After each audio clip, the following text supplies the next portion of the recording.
Let me tell you something about the morning of my son's wedding. It was supposed to be the kind of day that gets framed. The kind that grandchildren hear about 40 years from now over Sunday dinner. The flowers were right. The weather was cooperating, which if you've ever planned an outdoor June wedding in Virginia, you know is nothing short of a miracle from God himself. The venue was beautiful. The caterers were on time. Everything was exactly where it was supposed to be, except my wife. I noticed at first because Maggie is never quiet in the morning. The woman has narrated every sunrise of our 31 years together, like she's being paid by the word. She hums while she makes coffee. She talks to the plants. She once held a full conversation with a bird on our windowsill and seemed genuinely offended when it flew away mid-sentence. So when I woke up that morning and the room was still, I mean completely still, something in my chest moved before my brain caught up. I sat up. Her side of the bed was empty, sheets cold. The bathroom door was shut. No humming, no running water. No commentary about the weather or what she planned to wear or how she hoped Smith remembered to eat breakfast before the ceremony.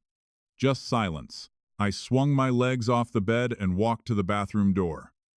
I knocked twice. Light the way you do when you already sense something is wrong. But you're still hoping you're overreacting.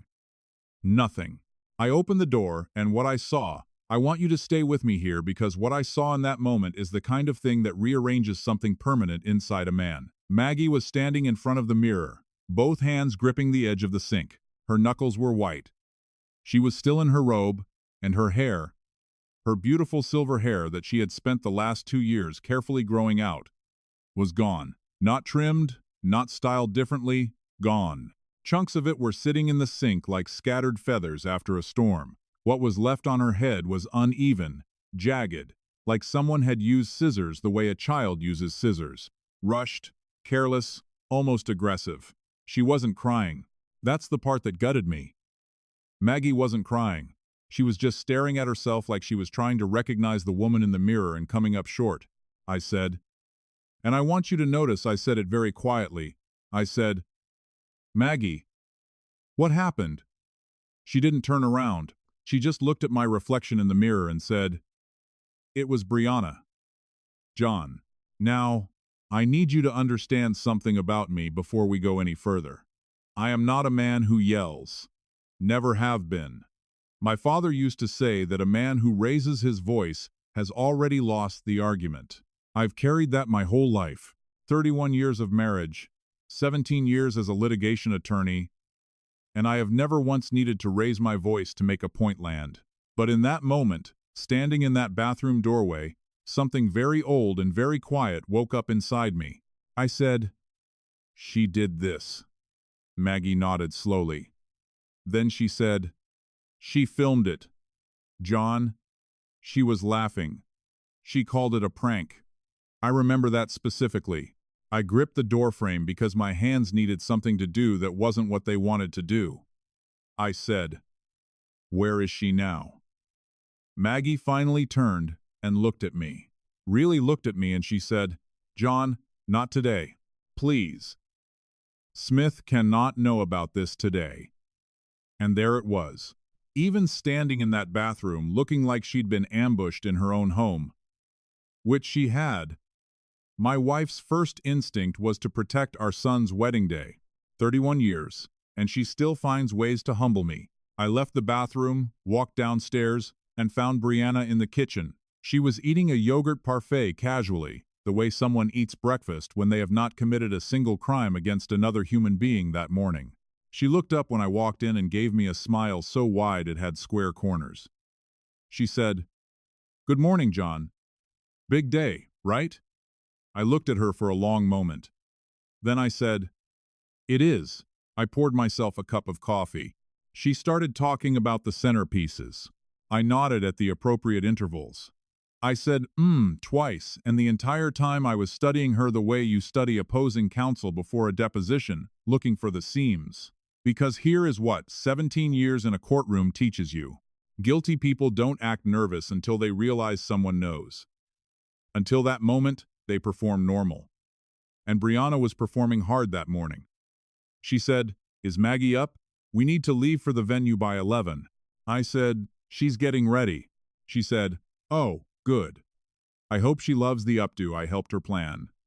She said it so cleanly, so smoothly. I set my coffee cup down. I looked at her and I said, still calm, still quiet, I said, "Brianna, how long have you and I known each other?" She said, "Almost 4 years now." I said, "4 years? That's a good amount of time to get to know someone, don't you think?" She laughed a little uncertain now and said, "I'd say so." I picked my coffee back up and said, "Me, too," and I walked out of the kitchen. Now, I know what you're thinking. You're thinking, "John, why didn't you confront her right then? Why didn't you say something?" And the honest answer is this. I didn't say anything because I didn't yet know everything. What I knew in that moment was the surface. What Maggie had told me was the headline, but I have spent too many years in too many courtrooms to react to headlines. Headlines are what people want you to see. The story is always underneath, and something, call it instinct, call it 31 years of knowing my wife, something told me that what happened in that bathroom that morning was not the beginning of this story. It was just the first time I'd been allowed to see it. That evening, after the ceremony, after the toasts, after Smith and Brianna had driven away in a car with "just married" written on the rear window in white shoe polish, I sat on the edge of our bed and watched Maggie carefully remove what was left of her hair in the mirror. She was quiet for a long time. Then she opened the drawer of her nightstand, pulled out a small brown envelope, and set it in my lap. She said, "I've been waiting for the right time to show you this." I looked at the envelope. Then I looked at her. I said, "How long?" She sat down beside me, folded her hands in her lap, and said very calmly, the way she says everything, she said, 2 years, John. I've been keeping it for 2 years. I opened the envelope, and that was the moment I stopped being a father-in-law and started being a lawyer. If you've made it this far, do us one quick favor. Subscribe. A lot of people watch without ever doing it. But it costs you nothing and means everything to us. Thank you genuinely. This is the thing about evidence. In a courtroom, evidence doesn't care about your feelings. It doesn't care about your history, your intentions, or the perfectly reasonable explanation you've been rehearsing in your head. Evidence just sits there, quiet, patient, immovable, and it tells the truth whether you're ready to hear it or not. That night, sitting on the edge of my bed with a brown envelope in my hands and my wife beside me, I learned that Maggie had been collecting evidence for 2 years. 2 years. While I was sleeping next to this woman, while we were having Sunday dinners and holiday gatherings, and watching Smith fall deeper in love with the woman sitting across the table from us, Maggie had been quietly, methodically documenting. I pulled the first item out of the envelope. It was a folded piece of paper, a printed screenshot of a text message. I recognized Smith's number at the top. The message was from Brianna sent to Smith, approximately 18 months ago. It read, and I'm going to read this to you exactly as it was written. It said, "Your mom called again. I didn't answer. You need to talk to her about boundaries or I will." I stared at it. I said, "Maggie, when did you call Smith that day?" She said, "His birthday." I set the paper down on the bed very carefully, the way you set down something fragile or something explosive. I said, "She didn't tell him you called. Not that time. Not the 6 times after it." I reached into the envelope again. The second item was a photograph printed from a phone. It showed our living room, taken from an angle I recognized as the hallway during Christmas 2 years ago. In the photo, Maggie was sitting alone on the couch while Smith and Brianna stood in the kitchen doorway laughing about something. The timestamp on the photo was 7:43 p.m. I remembered that Christmas. I remembered stepping out to take a call from a client and coming back to find Maggie alone. She'd said she was just resting. I said, "Who took this photo?" Maggie said, "I did.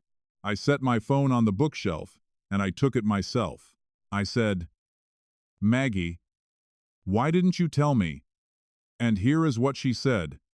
She looked me dead in the eye and she said, "Because you love that boy more than you've ever loved anything in your life, John." and I was not going to be the reason his father looked at his marriage differently before it even started. I had no response to that. 17 years as an attorney. And the woman took the words clean out of my mouth. I reached into the envelope a third time. Now, I need you to stay with me here, because this is where the story stops being about a bad daughter-in-law and starts being about something considerably darker. The third item was a card, a greeting card, the kind you find in the seasonal aisle at a drugstore. On the front, it said, "Thinking of you." Inside, in Brianna's handwriting, it said, "Maggie, I just want you to know that Smith and I are so grateful for everything you do. You're such a special part of our lives." I looked at it. Then I looked at Maggie. I said, "She gave you this?" Maggie said, "She gave me that 3 days after she told Smith's cousin at Thanksgiving that I was, and I'm quoting, a lot to deal with." I said, "She said that?" Maggie said, "Patricia told me herself. She felt I deserved to know." I set the card down next to the photograph, next to the text message screenshot. I looked at the three of them lined up on the bed like Exhibit A, B, and C, and I felt something shift behind my eyes.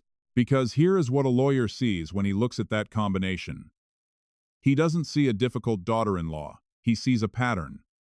And patterns, in my experience, do not develop overnight. Patterns are built intentionally, brick by brick. I reached into the envelope again. There were 11 more items. I won't walk you through every single one because we'd be here until Tuesday. But I'll give you the highlights. And I use that word with tremendous sarcasm. There was a screenshot of a comment Brianna had left on a neighborhood Facebook group under a fake profile name, which Maggie had traced back to her through a mutually shared photo, describing an unnamed neighbor as the kind of older woman who makes every family gathering about herself. Posted 2 days after Easter. Our Easter. There was a voicemail transcribed by hand in Maggie's neat cursive, because she'd accidentally deleted the audio, from Brianna to Smith, intercepted on our home phone during a visit when Brianna had dialed the wrong number. In it, Brianna told Smith that his mother had made a comment about the wedding flowers. No such comment had been made. Maggie hadn't said a single word about those flowers. I know, because I was sitting right next to her when the subject came up. There was a birthday card Maggie had received from Smith last year, the one she'd cried about, the one she'd told me was the sweetest thing he'd ever written her. I'd seen her fold it and put it in her jewelry box. What I hadn't known, what I was learning right now at 11 at night on my son's wedding day, was that the card Smith thought he'd mailed himself had actually been pre-written by Brianna. Maggie had found the draft on a notepad in their guest room during a visit. Same words, Brianna's handwriting, Smith's signature. She had written her husband's love for his mother and handed it to him to send. I put that one face down on the bed. I said, "Does Smith know any of this?" Maggie said, "No." I said, "Does anyone?" She said, "Just Patricia. And now you. Why are you showing me this tonight?" She was quiet for a moment. She reached up and touched the uneven edge of her hair, just briefly, just her fingertips.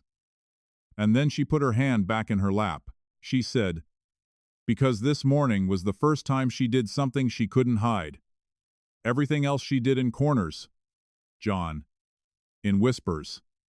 Things I couldn't prove without looking paranoid. But this morning, she stood in our bathroom, and she laughed on camera, and she uploaded it before I could ask her not to." I said, "It's still up?" Maggie picked up her phone and handed it to me. 47,000 views. The comments were a mixture of people laughing and people horrified. Brianna had captioned it, "Wedding morning prank on my MIL. She's such a good sport." My wife, standing frozen in front of a mirror, both hands on the sink, staring at her own reflection, captioned it as a good sport. I handed the phone back. I said nothing for a long time. I just sat there looking at the items spread across the bed. 11 items. 2 years. A pattern built in silence, in corners, in the spaces between family dinners and holiday photos and a wedding I had just watched my son cry through because he was so happy. Then I said, and I said it very quietly, The way I say the things I mean most.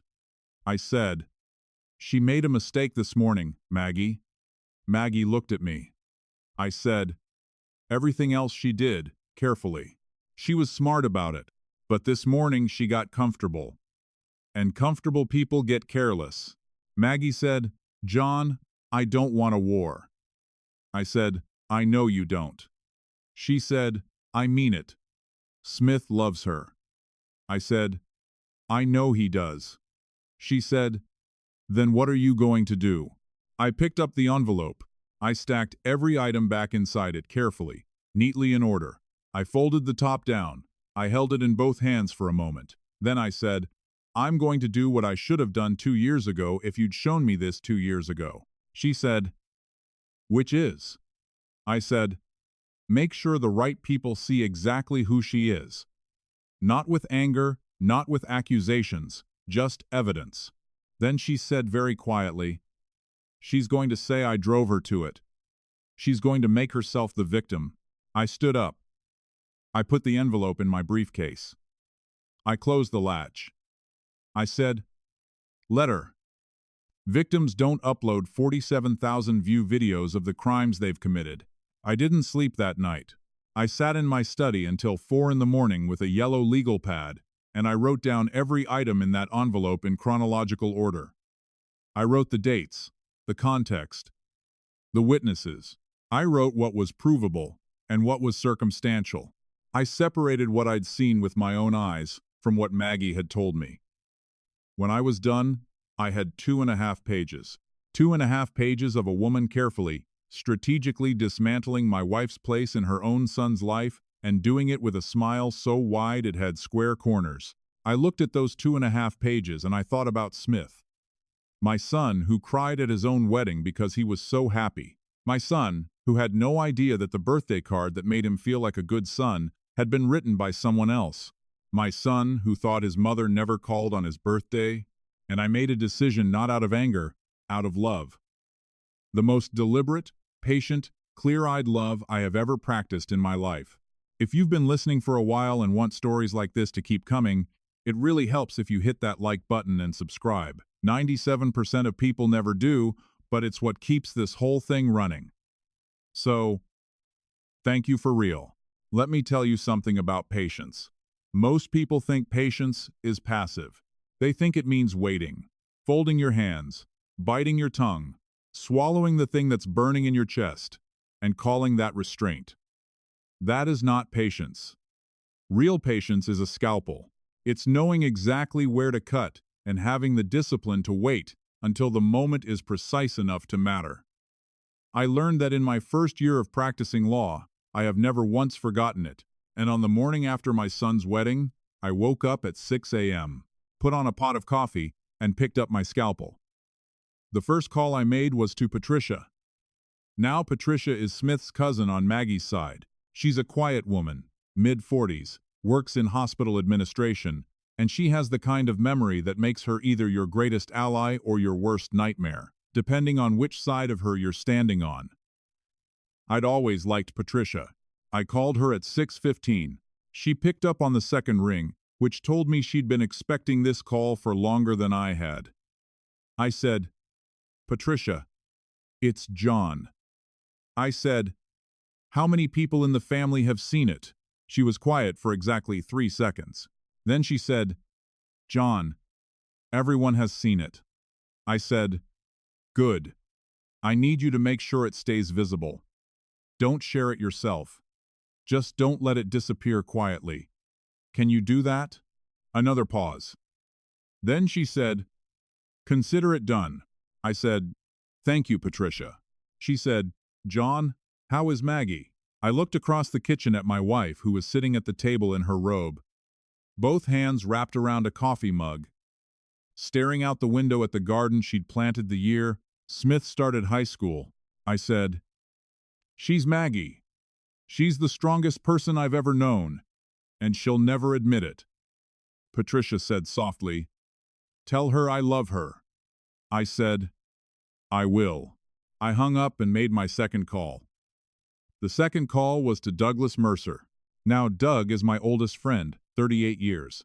We went to law school together, survived the bar exam together, and have had standing Thursday lunch reservations at the same restaurant for the last 22 years. He is also relevantly one of the most respected family law attorneys in the state of Virginia. I called him at 6:30. He picked up and said, "I saw the video." I said, "Does everyone wake up knowing things before I call them?" He said, "John, it has 47,000 views." It had 47,000 views last night. It has considerably more than that this morning. I said, "How many more?" He said, "Check your phone." I pulled the phone away from my ear and opened the app. 219,000 views. The comments had shifted overnight. The laughter was gone. What remained was something considerably less forgiving. People tagging the account, people asking for names, people who had experienced similar things and were not being quiet about it. The internet, when it decides to care about something, is remarkably thorough. I put the phone back to my ear. I said, "Doug, I need an hour of your time this week." He said, "You have it. But John, before you come in, I need to ask you something." I said, "Ask." He said, "What's the goal here? Because there's a difference between making her uncomfortable and making this stick." I said, "I want Smith to see who he married, clearly, without his father's fingerprints on the revelation." Doug was quiet for a moment. Then he said, "That's the hardest kind of thing to engineer." I said, "I know. That's why I'm calling you." He said, "Thursday noon. Don't be late." I said, "I'm never late." He said, "You were late in 1987. I said, "That was a different century, Doug." The third call I didn't make with my voice. I sat down at my desk, opened my laptop, and composed an email. It was addressed to Brianna, not to Smith, not to both of them. To Brianna specifically, at her personal email address, which I had because she'd used it to send me a Father's Day card 18 months ago. A card I now understood in a completely different light. The email was 4 sentences long. It said, "Brianna, I hope the first morning of your marriage finds you well. I wanted to reach out personally to let you know that I've been thinking about what happened yesterday, and I believe the three of us, you, Maggie, and I should sit down together when you return from your honeymoon. There are some things I'd like to share with you that I think will be valuable for everyone going forward. Travel safely." I read it back 3 times. No accusations, no anger, no signal of what was coming. Just 4 sentences that I knew would keep her awake for the entire 2-week honeymoon. I pressed send. Then I closed the laptop and went to make Maggie breakfast. They came back on a Tuesday. Brianna called me the morning after they landed. I'd expected her to wait, to compose herself, to rehearse, but she called at 8:47 in the morning, and her voice had the particular texture of someone who has been rehearsing since the Bahamas. She said, "John, we're back. I got your email. I'm so glad you reached out. I've actually been wanting to talk to you too." I said, "Saturday, 2 o'clock. Our house." She said, "Of course. Yes. Absolutely." I said, "Just you and Maggie and me. Smith has plans with his college friends that afternoon." A pause, microscopic. If I hadn't been listening for it, I'd have missed it. She said, "Oh, sure. That works." I said, "Wonderful. See you Saturday." I hung up. Maggie was standing in the kitchen doorway. She said, "She agreed?" I said, "Immediately." Maggie said, "That means she's planning something." I said, "Of course she is." Maggie said, "Doesn't that worry you?" I said, "Maggie, I have been in rooms with people planning things against me for 17 years. You know what I've learned?" She said, "What?" I said, "People who are planning something stop listening. And people who stop listening miss everything." Saturday arrived the way consequential days always do. Unremarkable on the surface, sunny, mild. The kind of afternoon that has no idea what's happening inside the house it's shining on. Brianna arrived at exactly 2 o'clock. She was dressed carefully, not too formal, not too casual. She'd thought about it. She came in smiling, hugged Maggie, and I watched Maggie receive that hug with the grace of a woman who has had 31 years of practice and sat down at our dining room table like she owned the square footage. I sat across from her. Maggie sat beside me. Brianna said, "First, I just want to say about the video. It was just a bit of fun, and I honestly didn't think." I said, "Brianna." She stopped. I said, "We're not here to talk about the video." She blinked. "Oh, okay." I folded my hands on the table. I said, "We're here because Maggie has something she'd like you to see." I nodded to Maggie. Maggie reached beside her chair and lifted a manila folder onto the table. She set it in the center, equidistant between herself and Brianna, and she slid it forward. She didn't open it. She just slid it forward and put her hands back in her lap. Brianna looked at the folder, then she looked at me. She said, and her voice had changed just slightly, the way voices do when the performance starts costing something. She said, "What is this?" The first page was the chronological summary I'd written on my yellow legal pad, typed up cleanly, dated, formatted, the way I format every document that has ever walked into a courtroom with me. Dates on the left, events on the right, witnesses noted where applicable. I watched her eyes move across the first page. Her jaw didn't drop. She was too composed for that. But her shoulders dropped approximately half an inch and did not come back up. I've cross-examined enough people to know that the shoulders never lie. She turned to the second page, the screenshots, the photograph from Christmas, the voicemail transcription, the Facebook comment traced back to her fake profile. She turned to the third page. The birthday card draft in her own handwriting, next to a photograph of the card Smith had sent, word for word, identical. She stopped turning pages. The room was very quiet. Then she did what I expected her to do. She closed the folder, lifted her chin, and said, her voice admirably steady, she said, "This isn't what it looks like. Some of this is completely out of context, and the rest of it." I said, "Brianna." She stopped again. I said, "I'm not a jury. You don't need to argue the context. That folder isn't for me." She said, "Then who is it for?" I said, "It's for Smith." The color left her face so completely and so quickly that I almost felt sorry for her. Almost. I said, "Now, here is what happens next. That folder goes home with you today. You decide what to do with it. You can tell Smith everything, the full story in your own words, on your own terms, or you can say nothing and wait for him to find it, which he will, because I intend to make sure of that." She said, "You would do that to your own son?" And I want you to notice that her first instinct was not to deny. Her first instinct was to ask what I would do. I said, "I would do anything for my son, including making sure the woman he chose to spend his life with is the woman he actually thinks she is." Brianna looked at Maggie. I think she was expecting Maggie to soften it, to interject, to be, as she'd always counted on her being, the gracious one who absorbs the blow and asks everyone to please settle down. Maggie looked back at her with the most serene expression I have ever seen on a human face. And she said very gently the way she says everything. She said, "I have loved Smith since before he could walk. I will love him long after I'm gone, but I need him to know who loves him back. I think you understand that."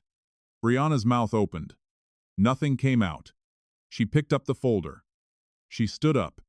She straightened her jacket. She walked to the front door with her back very straight and her steps very measured, the way people walk when they're using their posture to hold themselves together. She opened the door. Then she stopped. She turned around and looked at me, and for the first time since I'd known her, every polished, calculated, square-cornered layer of her fell completely away. What was underneath was something younger and considerably less certain. She said, and her voice finally was just a voice, she said, "What if he doesn't forgive me?" I looked at her for a long moment. I said, "That's the first honest thing you've said in this house in 4 years." Smith called me that night. He didn't yell. He didn't accuse. He just said, "Dad, did you know?" I said, "I found out the night of your wedding." Silence. Then he said, She said Mom knew for 2 years and never told me. I said, your mother knew. She didn't tell you because she loves you, and she didn't want to be the reason your marriage started in a storm. More silence, longer this time. Then Smith said, she should have told me. I said, I know. He said, I should have seen it. I said, you were in love. Love is not a character flaw, Smith. He was quiet for a while. Then he said, is Mom okay? I looked across the living room at Maggie, who was sitting in her chair by the window reading. Her short silver hair catching the afternoon light and somehow against all odds looking exactly like herself. I said, she's okay. He said, tell her I'm coming Sunday. I said, I'll tell her. I was about to hang up when he said, Dad. I said, yeah. He said, thank you for not doing this loudly. I held the phone for a moment. Then I said, I learned it from your mother. Brianna spent the following weeks doing what Maggie had predicted. She tried to position herself as the victim. She called family members. She sent long messages explaining context. She cried in conversations I was told about secondhand. And every single time someone said, but Brianna, the video. You cannot argue context against a video with 219,000 views. You cannot reframe a moment you filmed yourself, captioned yourself, and uploaded yourself. She had handed the world the only evidence it needed, with her own 2 hands, laughing. Smith and Brianna went to counseling. I won't tell you how that ends because that part of the story belongs to them, and because some conclusions are not mine to hand you. What I will tell you is this. On a Sunday, about 6 weeks after that Saturday meeting, Smith came to the house for dinner. He sat across from Maggie at the table she had set for family dinners for 23 years. And halfway through the meal, completely unprompted, he reached across the table and put his hand over hers. He didn't say anything. He didn't have to. Maggie looked down at his hand. Then she looked up at him. Then she did what Maggie does. She smiled, squeezed his hand once, and said, eat your food before it gets cold. Smith laughed. I laughed. And for the first time in longer than I'd realized, the table sounded exactly the way a table is supposed to sound. The most dangerous person in any room isn't the one making noise. It's the one standing in the doorway, watching and waiting for the truth to do what the truth always eventually does. It comes out. If you like this story, join our community by hitting that like button and subscribing for more real, raw, and family-centered stories. And as always, thank you for being a part of this sphere.